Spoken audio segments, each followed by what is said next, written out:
사회보장급여를 받는 분들을 잠재적 범죄자 취급하는 사회보장급여 집중 단속기간 알고 계신가요?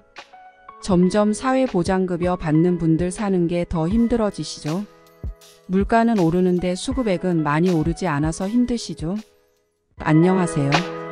볼겸복지부입니다. 정부에서는 매년 상반기와 하반기에 사회보장급여에 대한 집중 단속기간을 실시합니다. 이 조사를 통해 수급 자격 및 급여가 변동되는 경우가 매우 많습니다.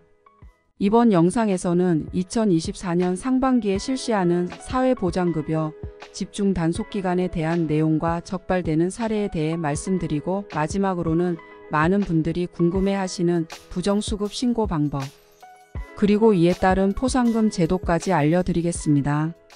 이 영상 보시면서 구독과 좋아요 그리고 알림 설정해 주시면 구독자님들께 도움이 되는 영상으로 도움이 되는 채널이 되겠습니다. 주변에서 복지 혜택을 받는 분들을 보면 대부분 어려운 환경에서 복지 혜택만으로 생활하는 경우가 대부분입니다. 또한 악의적인 마음으로 혜택을 악용하는 경우보다는 신고해야 하는지 모르셔서 부정수급하시는 경우가 많아서 매우 안타깝습니다. 이런 부정수급은 결국 정부의 홍보 부족 문제가 크다고 할 수 있습니다. 사회보장급여 집중 단속은 매년 정부 주도로 진행을 하며, 부정수급 등은 복지로에서 개인이 신고할 수 있으며 신고 포상금도 지급합니다.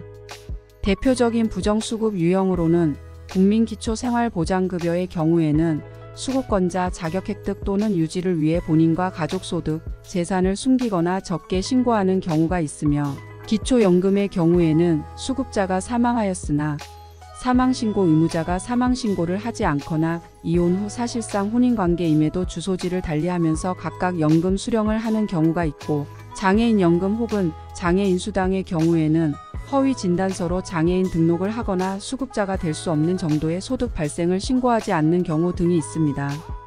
위에서도 강조했지만 이런 상황이 신고를 꼭 해야 하는지를 모르고 이야기를 안 했다가 향후 발견되어 문제되는 경우가 있으니, 위 사례들을 잘 알고 계시다가 해당되시는 내용이 있다면 미리 말씀하시고 적발 시 적극 소명하시어 부당한 처분이 없으시길 바랍니다.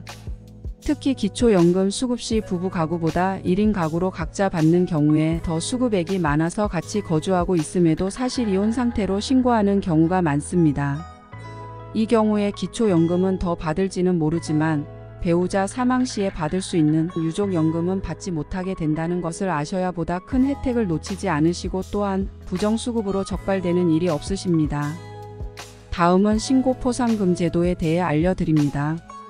고의로 재산 및 소득 혹은 사망한 수급자를 대신하여 부정수급 중인 분이 주변에 계시다면 이 내용을 신고하시면 환수금액이 1억 원 이하일 경우에는 환수결정금액의 30%를 신고포상금으로 받을 수 있으며, 1억 원 초과이고 5억 원 이하일 경우에는 3천만 원에 1억 원 초과 금액의 20%를 받을 수 있고, 5억 원 초과하고 20억 원 이하의 환수금액이 발생한다면 1억 1천만 원과 5억 원 초과 금액의 14%를 지급합니다. 또한 20억 원을 초과하고 40억 원 이하의 환수금이 생기면 3억 2천만 원에 20억 원 초과 금액의 8%를 지급하며, 40억 원을 초과한다면 4억 8천만 원에 40억 원 초과 금액의 4%를 지급하드니 참고하시기 바랍니다.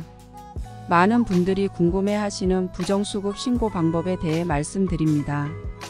신고 방법으로는 보건복지부의 복지로 사이트 또는 국번 없이 129 등으로 신고할 수 있으며, 국민권익위원회의 복지보조금 부정신고센터를 통해 신고가 가능합니다.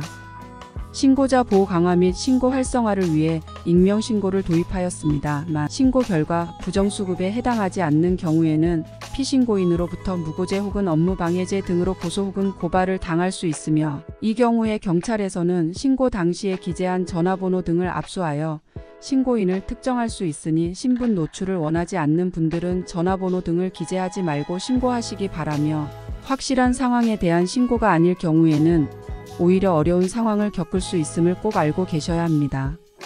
제 채널에 많은 분들이 이 영상 내용이 조금 불편하실 수도 있으시겠지만, 현재 정부에서 운영하고 있는 제도이기에 이 제도에 해당하는 분들은 꼭 알고 계셔야 하는 내용이니 불편하시더라도 꼭 숙지하고 계시면 좋겠습니다. 이번 영상에서는 사회보장급여 부정수급과 관련한 사례 및 신고 방법 그리고 포상금에 대해 말씀드렸습니다. 이 영상을 통해 어떠한 부정수급 사례가 있는지에 대해 살펴보시고 해당 사항이 있다면 신고도 고려하시기 바라며 억울하게 부정수급자로 오해를 받는 일이 없으셨으면 합니다. 이번 영상이 도움되셨다면 구독과 좋아요 그리고 알림 설정해 주시면 보다 도움이 되는 영상으로 찾아뵙겠습니다. 지금까지 볼겸복지부였습니다. 감사합니다.